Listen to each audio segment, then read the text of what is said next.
नमस्कार। आकाशवाणी जयपुर अजमेर से प्रस्तुत है प्रादेशिक समाचार।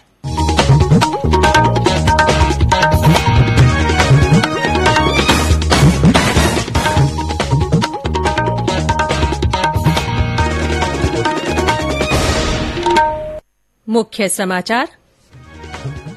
प्रधानमंत्री नरेंद्र मोदी ने सतत विकास के लिए ऊर्जा विषय पर वेबिनार को संबोधित किया। कहा, दीर्घकालिक विकास सतत ऊर्जा स्रोतों से ही संभव। यूक्रेन से भारतीयों की सुरक्षित वापसी का काम दिन रात जारी। प्रधानमंत्री की अध्यक्षता में समीक्षा बैठक। केंद्रीय मंत्री भगवंत खुबा ने अजमेर से जन औषधि ट्रेन को झंडी दिखाकर रवाना किया। जन औषधि सप्ताह के तहत अनेक कार्यक्रम। और पोखरण में 7 मार्च को आयोजित होने वाले वायु शक्ति युद्धाभ्यास में प्रधानमंत्री मुख्य अतिथि होंगे। समाचारों के साथ मैं रितिका गुप्ता। और अब समाचार विस्तार से। प्रधानमंत्री नरेंद्र मोदी ने कहा है कि देश का दीर्घकालिक विकास सतत ऊर्जा स्रोतों से ही संभव है।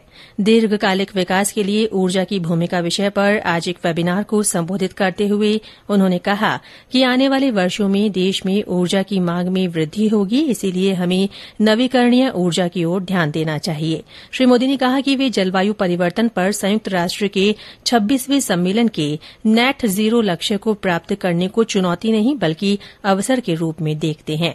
प्रधानमंत्री ने कहा कि हाइड्रोजन पारिस्थितिकी तंत्र के निर्माण पर ध्यान देने की जरूरत है, जिसमें निजी क्षेत्र महत्वपूर्ण भूमिका निभा सकता है। भारत के पास प्रचुर मात्रा में उपलब्ध रिन्यूएबल एनर्जी पावर के रूप में एक इनहेरेंट एडवांटेज है। इससे भारत विश्व में ग्रीन हाइड्रोजन का हब बन सकता है। हाइड्रोजन इकोसिस्टम फर्टिलाइजर, रिफाइनरीज और ट्रांसपोर्ट सेक्टर से इंटरकनेक्टेड है। एक ऐसा क्षेत्र है जिसमें प्राइवेट सेक्टर द्वारा इनोवेशंस को बढ़ावा दिया जाना चाहिए ताकि भारत की पूरी क्षमता का उपयोग किया जा सके।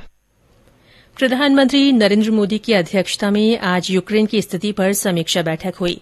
बैठक में केंद्रीय मंत्री डॉक्टर एस जयशंकर, पीयूष गोयल, राष्ट्रीय सुरक्षा सलाहकार अजीत डोभाल, विदेश सचिव हर्षवर्धन श्रृंगला और अन्य वरिष्ठ अधिकारी शामिल हुए। प्रधानमंत्री ने 2 दिन पहले भी इस मुद्दे पर बैठक की थी। श्री मोदी यूक्रेन संकट पर लगातार उच्च स्तरीय बैठकें कर रहे हैं।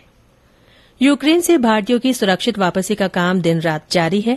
आज कुल 17 उड़ानें विद्यार्थियों को लेकर दिल्ली और मुंबई पहुंची।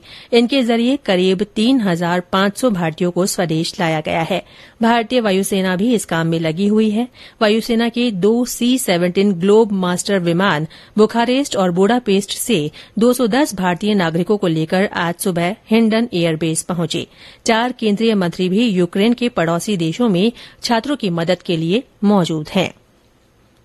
युद्धग्रस्त यूक्रेन से प्रदेश के 1008 विद्यार्थियों और नागरिकों में से 558 राजस्थान लौट चुके हैं।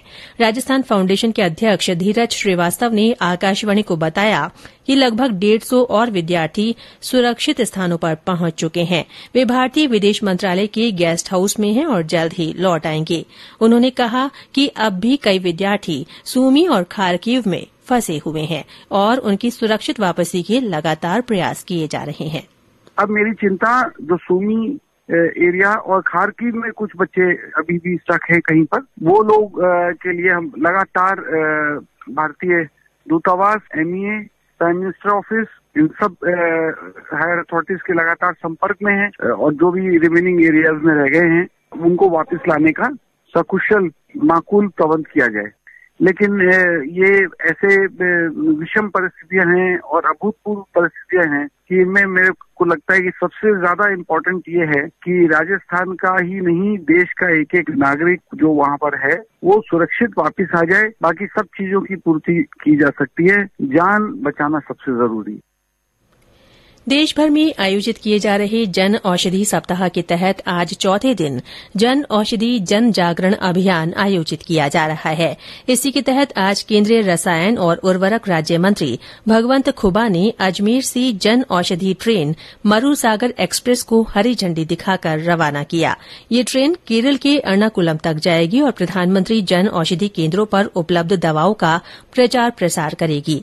राजस्थान सहित 7 राज्यों में रेलगाड़ी जन औषधि औषधि केन्द्रों और जेनेरिक दवाइयों का प्रचार प्रसार करेगी। श्री कुबा ने कहा कि कई राज्यों में अस्पतालों में दवा निःशुल्क मिलती है, लेकिन जो दवा अस्पतालों में नहीं मिलती वो दवा प्रधानमंत्री जन औषधि केन्द्रों पर मिलती है। गरीब और मध्यम वर्ग के लोग इन केन्द्रों पर सस्ती दर पर दवा ले सकते हैं। सप्ताह के तहत आज कई स्थानों पर संगोष्ठियां भी हुई। सघन मिशन इंद्रधनुष अभियान के चौथे चरण का दूसरा फेज 7 से 13 मार्च तक आयोजित किया जाएगा। इसमें कम टीकाकरण वाले अलवर, भरतपुर और सवाईमाधोपुर जिलों में 2 साल तक के बच्चों और गर्भवती महिलाओं के टीकाकरण पर विशेष ध्यान दिया जाएगा।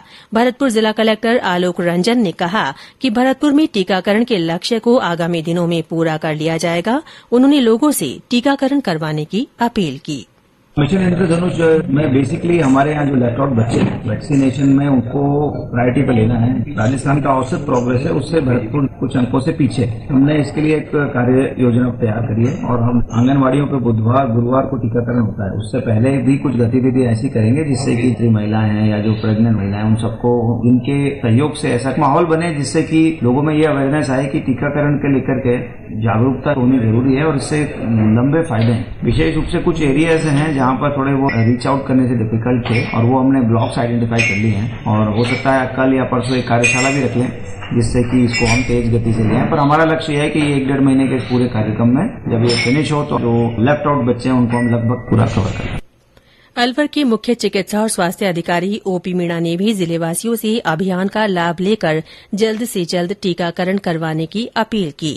नियमित रूप से राष्ट्रीय टीकाकरण अभियान संचालित है कि आपके परिवार में, पड़ोस में 2 साल से छोटे बच्चे और गर्भवती महिलाएं जिन्होंने समय पर टीकाकरण नहीं करवाया, आपके निकट स्वास्थ्य कार्यकर्ता, आंगनवाड़ी कार्यकर्ता और आशा सहयोगी से संपर्क करके आपका निश्चित दिवस और स्थान पर जो टीकाकरण की सेवाएं दी जा रही है उस पर टीके लगवा लें और बीमारी से स्वयं को एवं बच्चों को बचाएं। इस दौरान कोविड वैक्सीनेशन की जो सेकेंड डोज से फर्स्ट डोज से जो वंचित लोग हैं उनसे भी मैं अपील करना चाहूंगा ड्यू डोज के लिए निकटतम स्वास्थ्य कार्यकर्ता से संपर्क करके वैक्सीनेशन प्राप्त करें। ये समाचार आकाशवाणी जयपुर अजमेर से प्रसारित किए जा रहे हैं। समाचार अभी और भी हैं, उससे पहले कोरोना जागरूकता संदेश। कोविड-19 से बचाव और सुरक्षित रहने के 3 उपाय। मास्क लगाएं, 2 गज दूरी है जरूरी, सुरक्षित दूरी रखें, हाथ और मुंह साफ रखें। प्रादेशिक समाचारों में फिर से आपका स्वागत है। भारतीय वायुसेना के 7 मार्च को पोखरण के चांदन फील्ड फायरिंग रेंज में आयोजित होने वाले वायु शक्ति 2022 का आज पूर्वाभ्यास किया गया। आजादी का अमृत महोत्सव के तहत आयोजित पूर्वाभ्यास में जगुआर विमानों ने 75 अंक का आकार बनाकर प्रदर्शन किया। रिहर्सल की शुरूआत रफाल के प्रदर्शन से हुई। वायुसेना के उप प्रमुख एयर मार्शल संदीप सिंह इस दौरान मुख्य अतिथि के रूप में मौजूद रहे। वायु शक्ति युद्धाभ्यास 7 मार्च को होगा। इसमें 148 विमान अपनी क्षमता का प्रदर्शन करेंगे। प्रधानमंत्री नरेन्द्र मोदी युद्धाभ्यास आयोजन के मुख्य अतिथि होंगे। लोकसभा अध्यक्ष ओम बिरला ने आज कोटा में कौशल महोत्सव, रोजगार एवं अप्रेंटिसशिप मेले का उद्घाटन किया। इसका आयोजन कौशल विकास और उद्यमिता मंत्रालय की ओर से किया जा रहा है। इस मौके पर श्री बिरला ने कहा कि आज का युवा सामर्थ्यवान और क्षमताओं से भरपूर है। उनके कौशल और ज्ञान का उपयोग करने की आवश्यकता है। इस रोजगार मेले में कई राष्ट्रीय और मल्टीनेशनल कंपनियां युवाओं के कौशल, ज्ञान और प्रतिभाओं को परख कर उन्हें रोजगार देंगी। और अंत में मुख्य समाचार एक बार फिर। प्रधानमंत्री नरेन्द्र मोदी ने सतत विकास के लिए ऊर्जा विषय पर वेबिनार को संबोधित किया। उन्होंने कहा, दीर्घकालिक विकास सतत ऊर्जा स्रोतों से ही संभव है। यूक्रेन से भारतीयों की सुरक्षित वापसी का काम दिन रात जारी है। प्रधानमंत्री की अध्यक्षता में समीक्षा बैठक हुई। केंद्रीय मंत्री भगवंत खुबा ने अजमेर से जन औषधि ट्रेन को झंडी दिखाकर रवाना किया। जन औषधि सप्ताह के तहत अनेक कार्यक्रम आयोजित किए जा रहे हैं। और पोखरण में 7 मार्च को आयोजित होने वाले वायु शक्ति युद्धाभ्यास में प्रधानमंत्री मुख्य अतिथि होंगे। इसी के साथ प्रादेशिक समाचार बुलेटिन समाप्त हुआ। नमस्कार।